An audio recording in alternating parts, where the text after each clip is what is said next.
Welcome, everyone. Thank you so much for joining us today. I am delighted to see everyone who came to the webinar on a Saturday. So welcome to the Spanish Gap Year webinar. Today we'll be presenting our two programs, Spain by Train and Future Leaders. And I am very lucky to be joined by my dear colleague, Sagri, today, who's the program leader of Spain by Train. I'm Arancha Lopez, the program director. I'll be speaking to you about future leaders. And today is extra special because some of our wonderful alumni are joining us for the Q&A session. So I'm going to hand it over to Sagri, who's going to tell us all about Spain by Train. Thank you, Arancha. Well, guys, as Arancha just told you, I'm Sagri. I'm the program leader of Spain by Train. We just finished this spring program. Really successful, a lot of job, but really worth it. So what about Spain by Train? So basically, Spain by Train is a program that is mainly focused on Spanish culture and Spanish language. However, it's also focused on like personal growth, soft and hard skills, and basically like becoming more independent throughout those 3 months that we are together. We do experiential learning. So that means that we learn Spanish by doing different activities, but we also offer like intensive options throughout the trip. We're so focused on sustainability. That's why we travel by train those 3 months. We stay in sustainable hostels when we are co-living together, and we're also aligned with the sustainable development goals of the UN. So this is more or less our itinerary. This is the full itinerary, okay? So you guys all land in Madrid, but afterwards, we're headed to north. We are headed to San Sebastian.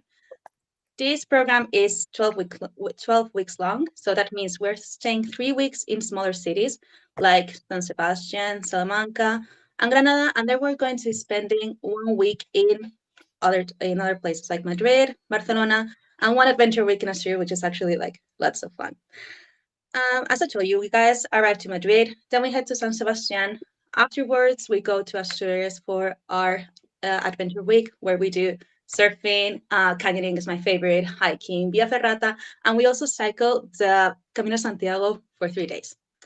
Then we head to Salamanca for 3 weeks, Madrid a week, Granada for 3 weeks as well, and then we go to Barcelona, which is our final stop, and then afterwards, you guys fly home. Sorry.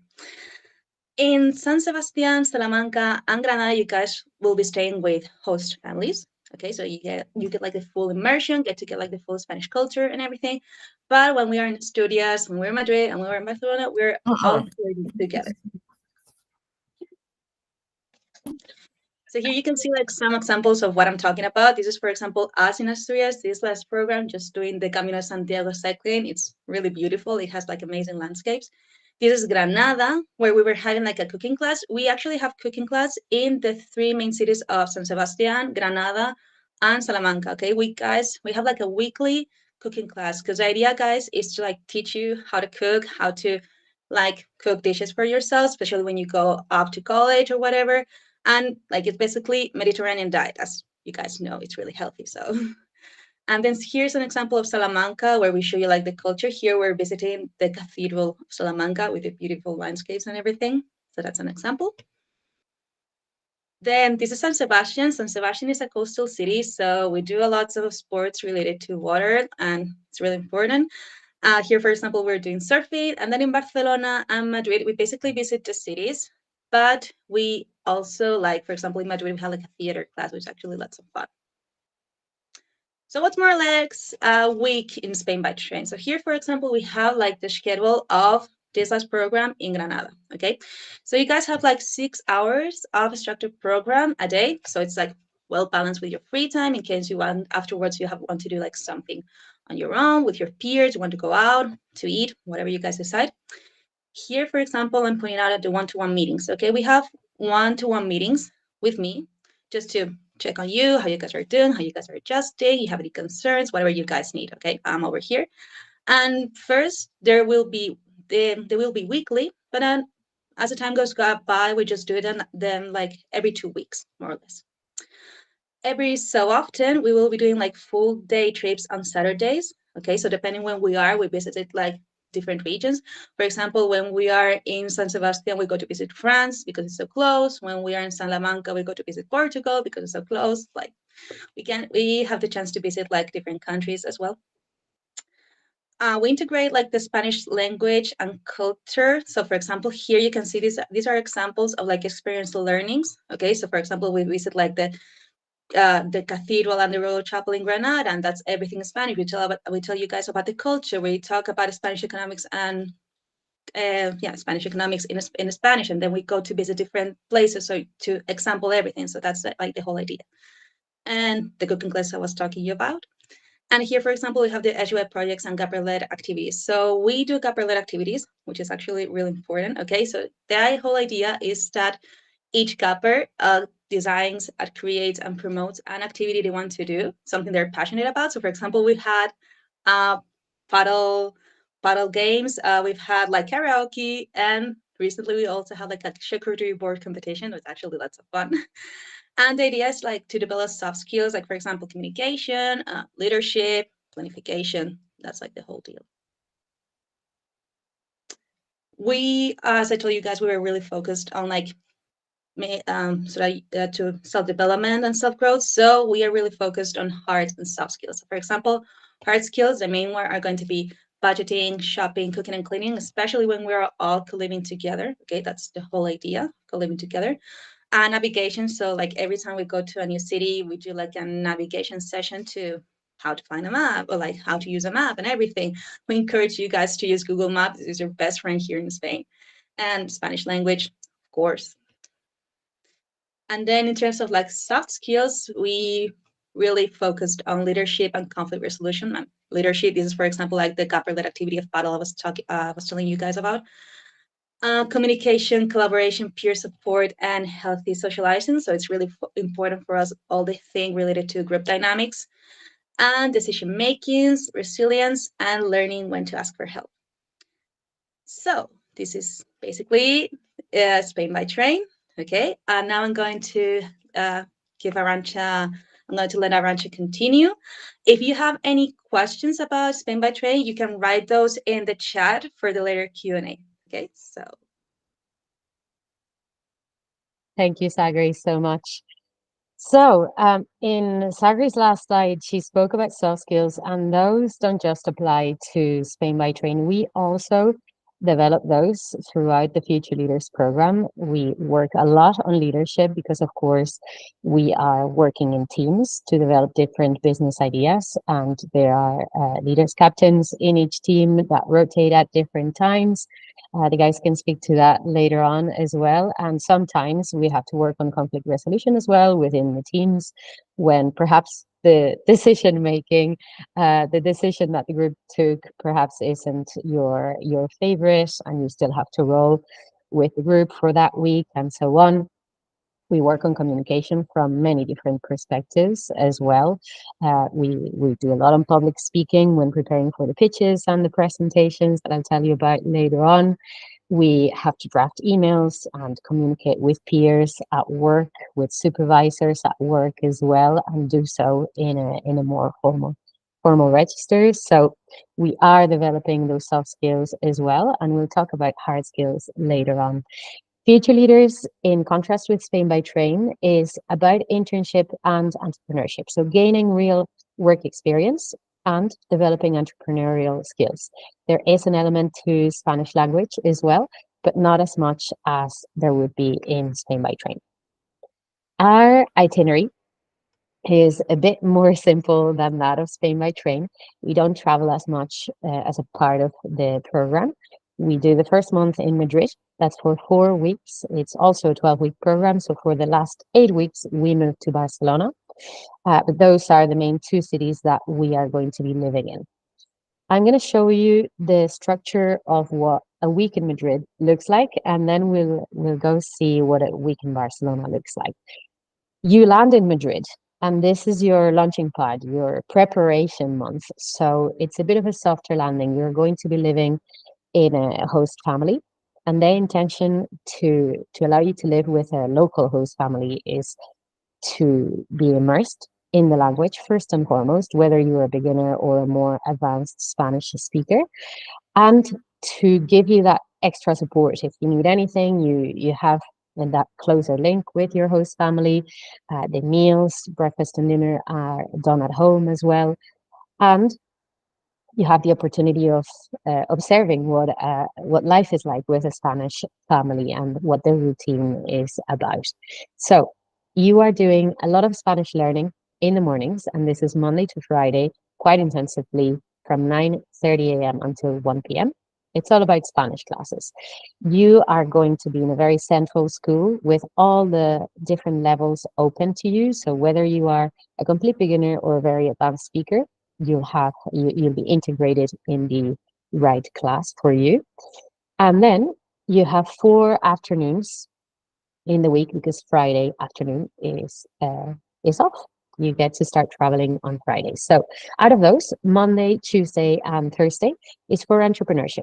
And we are doing 2 hour sessions of entrepreneurship and 1 day per week on Wednesdays for cultural activities. That could be, like you see on screen, a museum like the Reina Sofia for modern art, followed by an urban art tour in Lavapiés, or it could be a cooking class, it could be a dance class. The idea is to show you a little bit of the culture, which you'll be doing in your free time as well, but to have that structured in the program too. And then you have the option of joining the cultural activity schedule of Fandom of the school, which is open to all of you guys. So you may want to go on a day trip with your peers from class or go to an organized language exchange, which a lot of the people here today very much valued, and they can speak to that later on as well. So in contrast with Spain by Train, you see it's a structured program, but it has more free time embedded. So you are free from Friday at lunchtime until Monday morning. That means that you can stay in the city and explore. You can go travel within Spain, but you can also go travel within Europe. And some of the people in the groups this spring did that. Some went to France, some went to Sevilla, Alicante, San Sebastian. They'll tell you all about that. So we do this for 4 weeks, and the entrepreneurship program includes some career development to get you ready for your internship in Barcelona. It includes a business development toolkit, which could be on marketing and sales.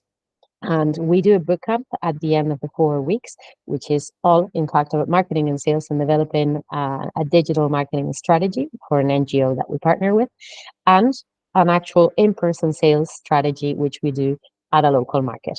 Then we do assessment, and then we move to Barcelona. So once we arrive in Barcelona, we do a day's induction.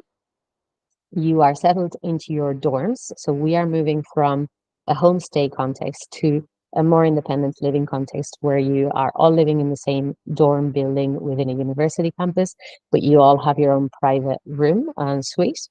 And you take your meals in the common areas, in the cafeteria downstairs. Again, it's breakfast and dinner so that you have that freedom at lunchtime to eat with your colleagues and go do your own thing in the park and then return in the afternoon for the 2 hour session, entrepreneurship sessions. This again is Monday, Wednesday, and Thursday for 2 hours. So Mondays, you are with your mentors online.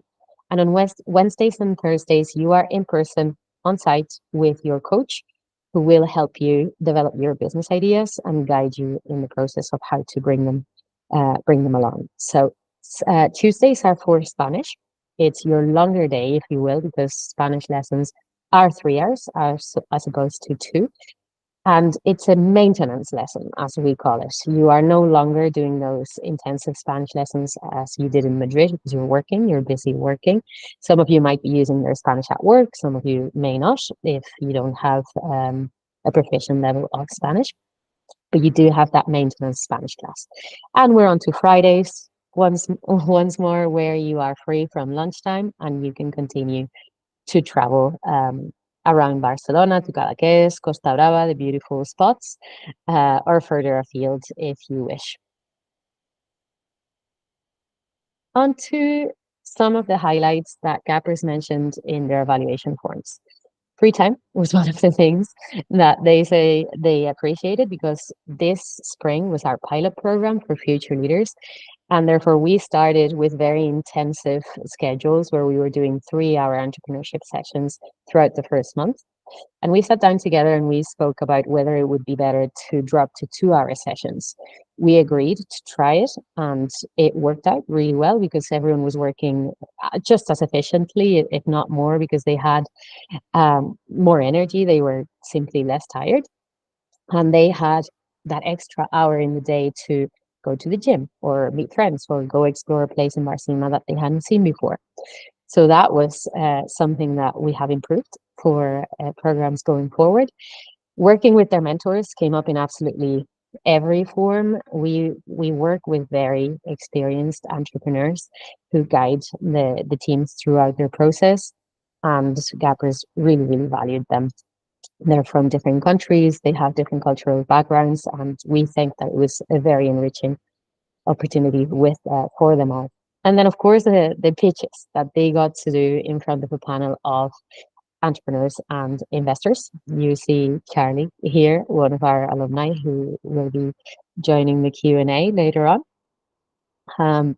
And tied to this, we're on to our hard skills that we developed, because another thing that everyone highly valued was the development of an international network. So from week one, we are networking and trying to make everyone aware that that is what they are doing, because when they're showing up to activities and they're participating, and they're working with mentors who are really well connected in the business world, with facilitators, with investors. When we are in Barcelona, we have some professors from international universities doing special sessions with us, and we build a LinkedIn page together, one for each of the gappers. Natalia guides them on that, so that we can start interacting on LinkedIn and doing little posts, adding everyone who works in your company where you're interning, adding your peers who might be going to the same university as yourself, adding us as a team who can connect you with previous alumni,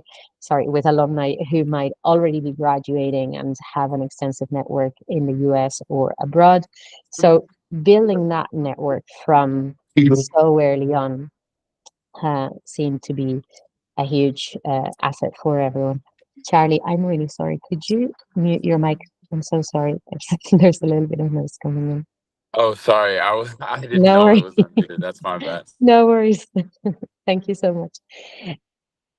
The main hard skill throughout entrepreneurship and internship is building up your resume, really, and getting ready for professional opportunities, as well as earning college credit if this is of interest to you. This is from an American university. And of course, developing your intercultural competence.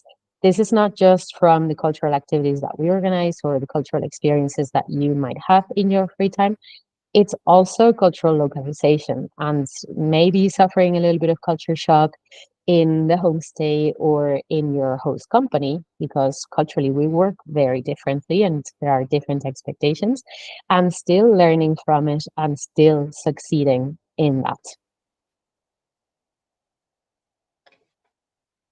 Okay, so we are going to leave this slide on in case anyone would like to check out our social media channels and connect, find out more. You'll see a lot of reviews, you'll see a lot of footage from our activities, and there's our website as well, SpanishGapYear.com, with further information on how to apply on our team. And you can connect with us. You can book a one-on-one call via the website.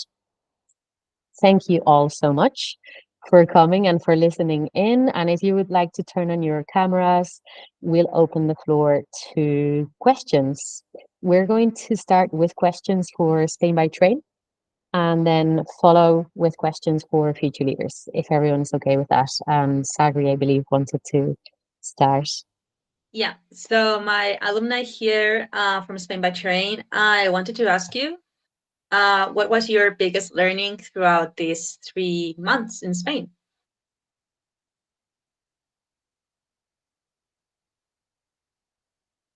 Yeah, I would say there's a whole different array of amazing skills that you learn. We learn the difference between hard skills and soft skills in both programs, but for Spain by Train, we delve into the language and culture, and it's like a full immersion, because when we're staying in the smaller cities, we're staying with host families, and the majority of them don't know any English, and so you're kind of forced to learn this language, and it's incredible. So I would say the biggest skills for me were definitely language, but also flexibility, friendship, because you're traveling every 2 to 3 weeks, and so you kind of have to be very flexible and easygoing and just open to anything that comes up. So I would say flexibility and adaptability are huge. But the friendships you make along the way are also amazing because you're going through great things together and some difficult or more difficult things together. And so you really get to know these people super well. Totally. Anyone else from Spain by Train who wants to say something, who wants to add something to what Fiona just said?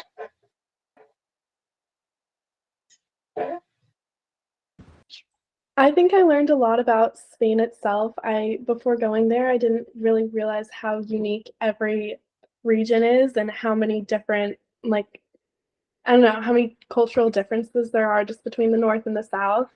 So I learned a lot about that and about Spanish history, which isn't really what I came for, but it was something that I really enjoyed. That's true. Lucas teach a lot of Spanish history. It's so true.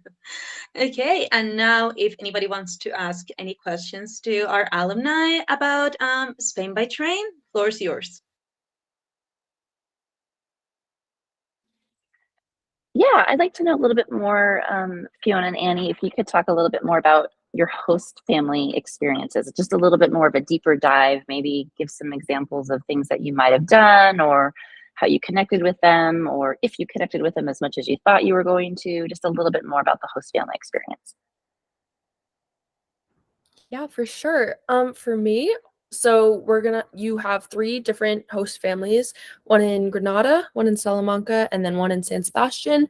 And it was really funny. All 3 of mine happened to be like older ladies living alone. But they were so kind, so welcoming. I think it's a great experience because they cook for you and they just want to open their homes to you. I know a few other people on the program had families with kids and with animals, so it's different for everybody, but personally it was amazing to feel so welcomed into their home.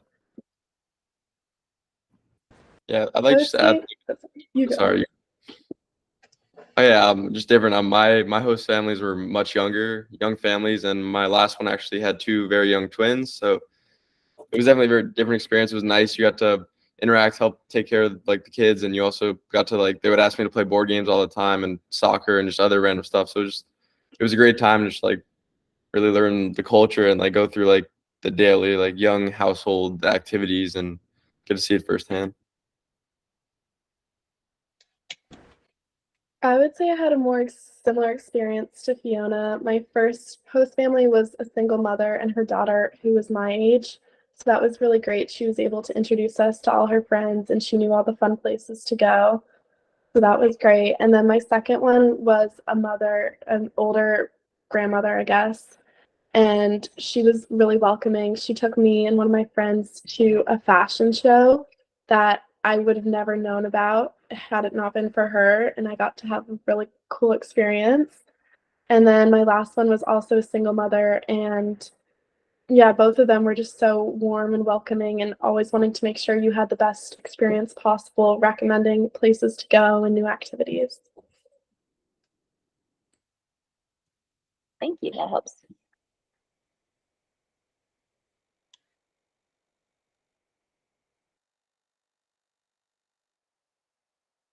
Any more questions about Spain by Train? Anybody? Any questions regarding the programs, activities, the language experience?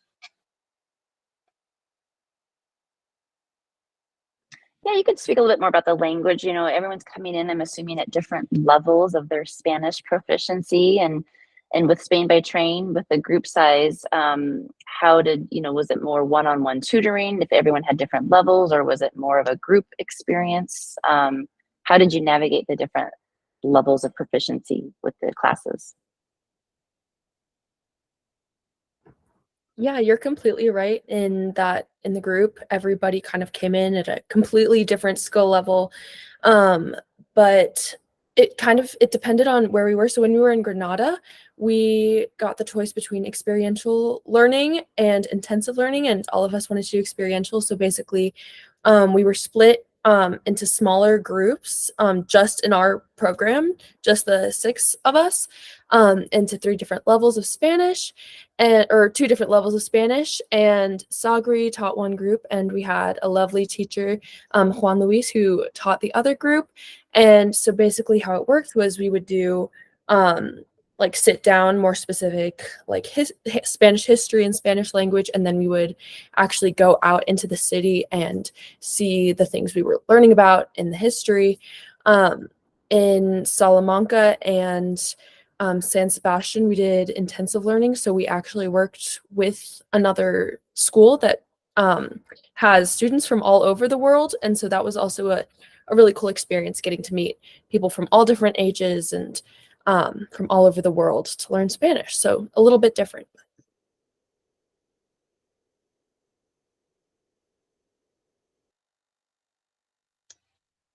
All right, Fiona, Maria. would you like to add something to what Fiona just said? I can Yeah, add sure. in, our group had a very different like ends of the spectrum. One of my friends came in and he had never spoken Spanish before, like no high school classes, no knowledge of Spanish. And then other people spoke really well. There was people in between. And it really worked out for everybody. I know the kid who didn't speak any Spanish learned a lot and was really motivated. He went home and continued speaking Spanish, but everyone was divided up really well, and you never felt like a class was too hard or too easy.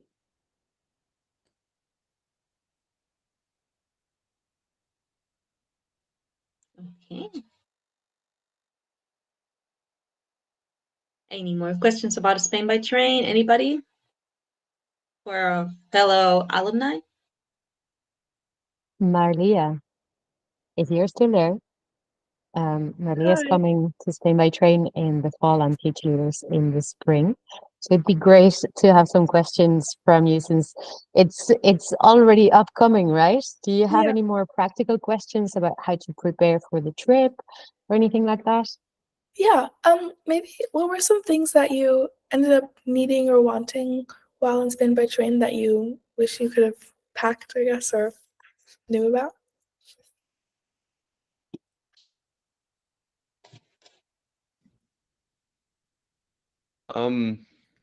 I guess the like probably the one of the more important things to pack, which is like you didn't think you needed was, or for me, I thought the most important thing was an umbrella, which I didn't pack, which I ended up buying because it rained a lot, and it was definitely came in handy to have an umbrella to keep me dry. Yeah, I agree. Yeah. Also, I mean, it's kind of easy to guess, but any kind of like medication you would think you would need just to be prepared. And yeah, umbrella is a great thing too. You never know what the weather's going to be like. Apparently, it's usually not super rainy, but when we went, it was. And so just being prepared for all types of weather, especially because we're moving from north to south, like all over the country, so it really varies. And to add to that, if I could, yes, absolutely, Marlia, especially the north can be quite rainy. You can always buy an umbrella when you're over here if it doesn't fit in your suitcase. And with medication, Fiona's right. It's best to bring your own. We explain all of that in the checklist that we will send and the handbook. But to have your own is good. Then you can always go to the doctor, get a prescription, go to the pharmacy.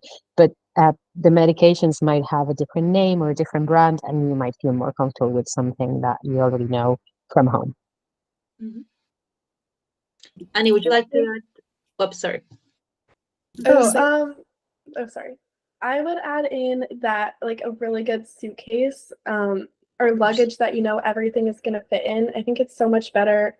For me, I had like 2 suitcases and I could fit everything very comfortably in. I think that was a lot better than some people who were stuffing everything into one suitcase. Some people theirs broke, like the wheels broke or it just completely broke because it couldn't fit everything in. So really good luggage.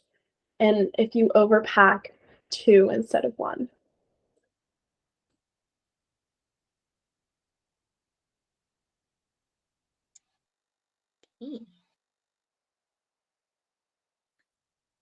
Super. Should we move to future leaders with your questions? If you'd like to start, Marlia, with any questions for your spring program for future leaders. I guess I was also kind of wondering about the time period in between them and like organizing other activities between them, either in Spain or in other places. And I guess how that would work. I know it's not an official part of the program, but I can speak to that at the end, but would anyone like to tell Marlia what they did between their fall and spring programs? We know that Clara, for instance, is she over here? I'm not sure. No, Clara hasn't popped in yet, but she came into Spain a bit earlier to practice her Spanish, so she got a study visa so that she could come in January, and she was here from January until March when the program started. But what else, you guys? What did you do in between your fall and spring?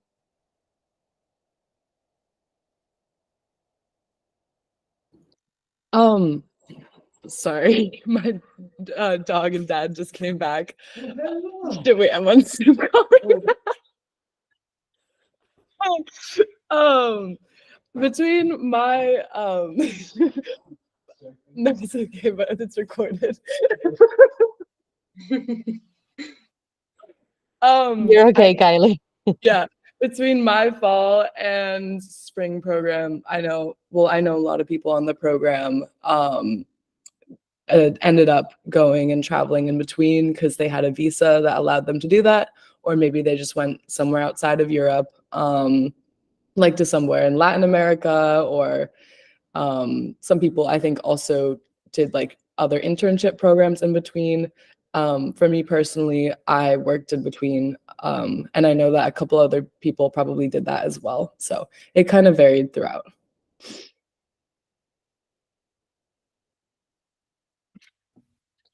I did something like I guess a little bit in between.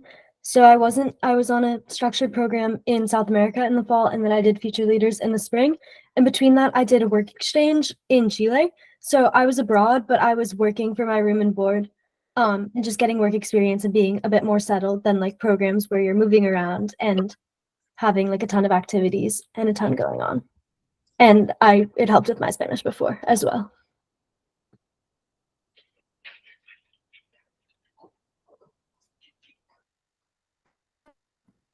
Yeah, I was pretty similar. I also did another program in the fall, and then I had about 3 months between the programs, so I just pretty much worked and helped around the house.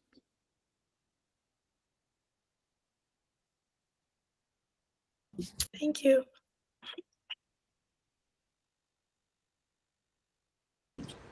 Between my fall and spring, I went to London with friends I had made from Spain by train. One of them lived in London, so we all went there. And there's like the 90 days Europe visa for traveling, and England and Great Britain is the exception. So we were able to go to London and extend our 90 days in Europe. And that was really fun to continue with the group, but not be on the program.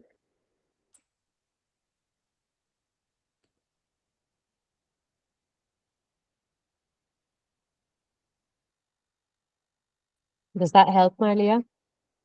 Yeah, definitely. Thank you. Some food for thought. Okay. Stacia, did you have any questions about future leaders since it was our pilot program this spring?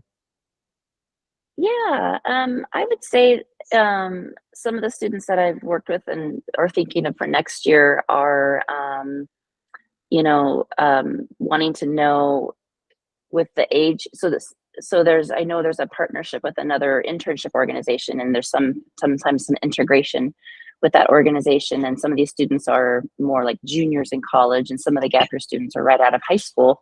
And just curious on how the dynamics, like, was there much socialization going on with the other interns from the other groups, or did you find that most of the future leader students kind of stuck together, or how did that typically work with the other interns? There was totally a mix. So definitely because the future leaders, like we spend a month in Madrid with just our group, there's obviously like a bond before. But for me personally, I had a ton of friends who were just with Absolute Internship. I think for some people, they're working in the same company. So they're actually co-workers between Absolute Internship and future leaders. I know Kylie can probably talk about that. So that's really nice. So I'm 18. I was like young, just out of high school, and there were people in the other group who were as old as like 24, 25, and I was friends with them. And it was really like not notable at all. I think just because we were all doing the exact same thing, even at different stages in life, like we were living the same place and doing the same internships, it was not noticeable. It was a pretty smooth integration. And so it's nice to have the future leaders group that as kind of like a rock that you're spending a lot of time with and a lot of classes with and you know before. But I found it really nice to have a larger group and really the whole building to meet with and just have more people to hang out with. Yeah, and Owen and Ollie aren't here today, but they are in college already. So there were three people who were already in college within the Future Leaders group. Yeah, I can speak for that as well. I also, like Grace, I had about 3 other interns from Absolute Internship who were at my work, and I personally think that I got really close to them. And I would say that I spent probably just as much time or maybe more at some points with the Absolute Internship kids, maybe just because of that and because of the work. And in the second half in Barcelona, there was just a lot of opportunities for us to be together. But that isn't to say that I was separated from the main group at all, because we definitely still spent a lot of time together, both through the internships, or I mean, not the internships, the entrepreneurship, and just sort of hanging out outside of program, obviously, too. That's helpful. Did you find on the weekends, did you find yourself traveling more within Spain, or did many students decide to go outside of Spain on the weekends and travel? Many students definitely decided to go outside of Spain. I personally didn't. I stayed within Spain just because originally that was my plan to travel outside of Spain, but then I ended up feeling like there was so much to see in Spain that I didn't want to pass any of that up.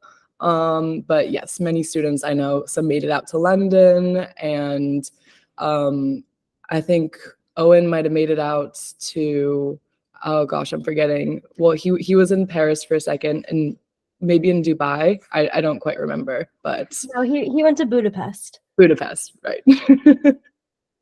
And Asian was in France, I think. Yes.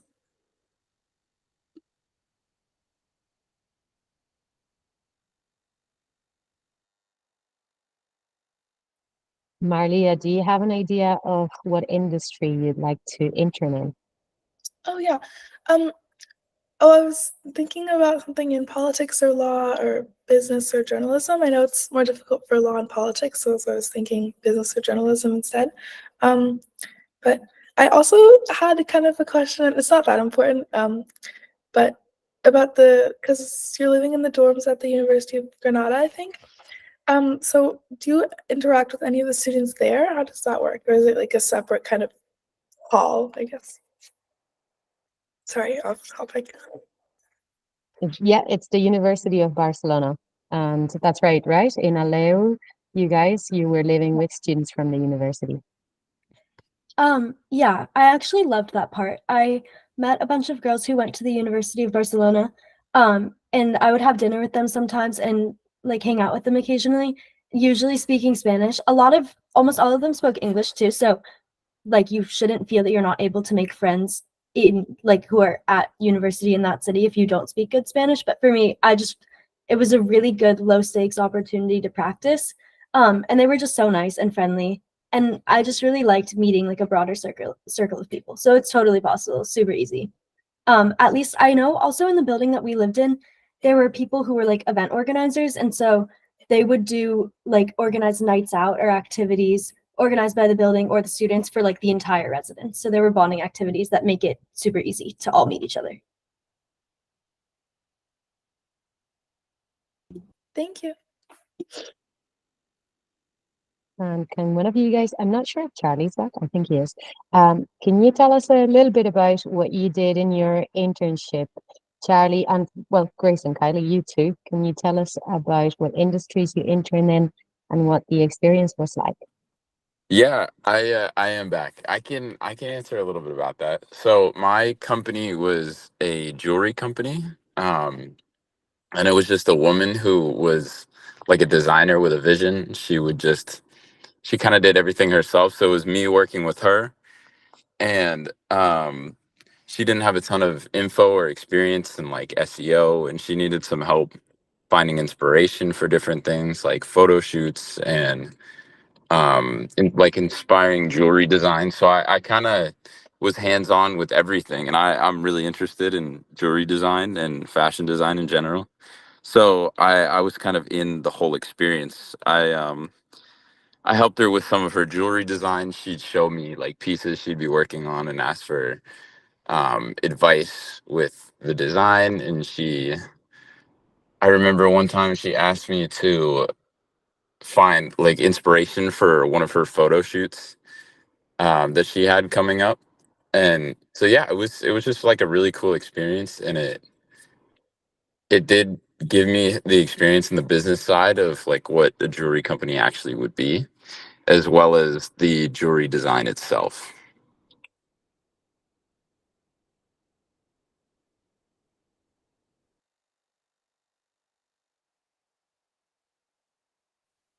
Thank you, Charlie. Grace, Kylie? I worked in sustainability. My internship was actually with a very, very small company and organization, which I loved. So it was called Zero Waste Barcelona. I worked directly under the founder because they really only had a group of about 5 people. And so they ran workshops and different classes and hands-on activities for people, basically just the Barcelona community, to live a more sustainable lifestyle. And they were also very focused on making their workshops accessible to people with disabilities, which was super cool. And I'd been involved in sustainability stuff during high school. It's what I plan to study in college, so I'm really interested in it. But doing it in a different country, in a different language, I learned just so much about like different policy in different countries and all of it on a global level. I loved it. It was really helpful. So I also technically worked for a sustainability-based company. They were sort of like, they did a couple of different things, but predominantly they did sustainability consulting. So they would basically just, I think, help other companies sort of get EU funds just for sustainability or environmental based measures. I wasn't really involved in that process because, quite frankly, my Spanish wasn't good enough to keep up with some of the companies that they were talking to. But where I helped was sort of, they also had sort of like an online journal or magazine that they would post new environmental related content to, or like new updates. I know I like remember posting articles about like new forms of energy being used, or sort of just like general like health information. So for a lot of time there, my job was sort of social media management.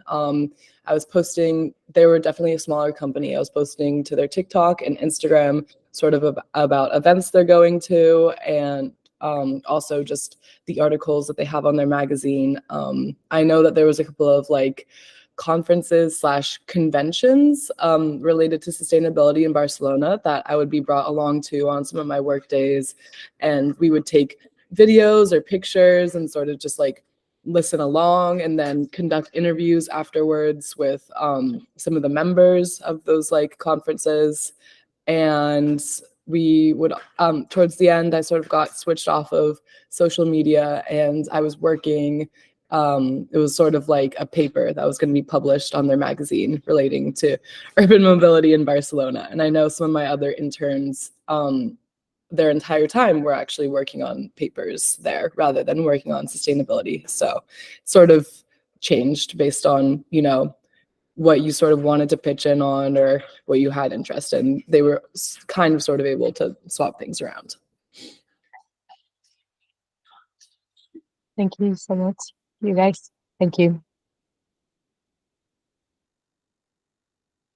Any questions from you guys on the business side of things, entrepreneurship, or to wrap it up, in general, Spain by Train, future leaders, all together?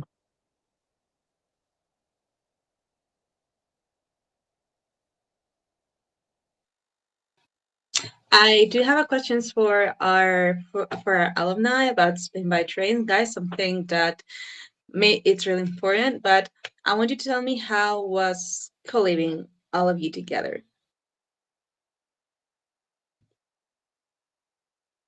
Yeah, it was definitely a different experience than personally I've ever had. But if you've ever done like summer camp, staying like with a group of people, that's great to have beforehand. But I think personally for our group, it was a really good dynamic. You just have to become more aware of how you live and how to advocate for yourself in a way that is polite and respectful of others. I think it's a really great experience to have before going into college because oftentimes you will be co-living with other people. So I think it's a great experience. Great.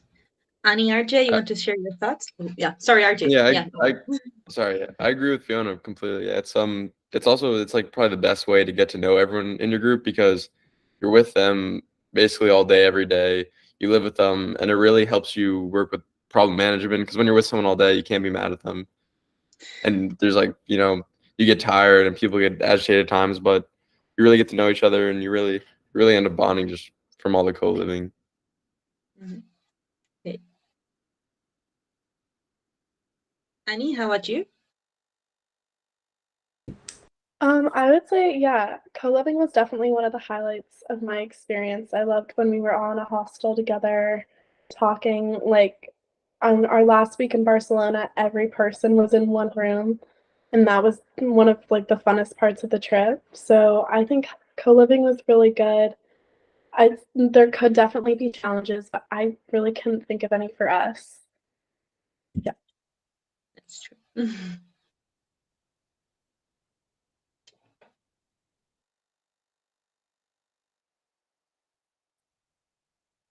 Super.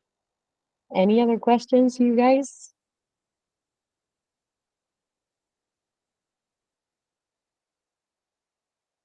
Just know that if questions aren't coming to mind now, but we hang up and you remember something, or in a couple of days you do have questions, you can email us on info@spanishgapyear.com. You can email sagrario@spanishgapyear.com, and we can schedule a call. Yeah, through the website you can schedule a one-on-one if you wish. In the apply button, you can book a call with either of us, and we're always delighted to hear from you. No hay más Thank you. This is preguntas. great. Yeah, No no, other this is wonderful. I questions? love hearing about everyone's story from the alumni. That's super helpful. Thank you so much, Stacia. Yep. Well, in that case, thank you all so much for coming. Thank you truly. We really appreciate your time on a Saturday, and we hope to see you all very soon. Have a nice weekend. Thank you so much. Have a good weekend. Cheers. Uh, See you Thank you. soon. Bye. Bye.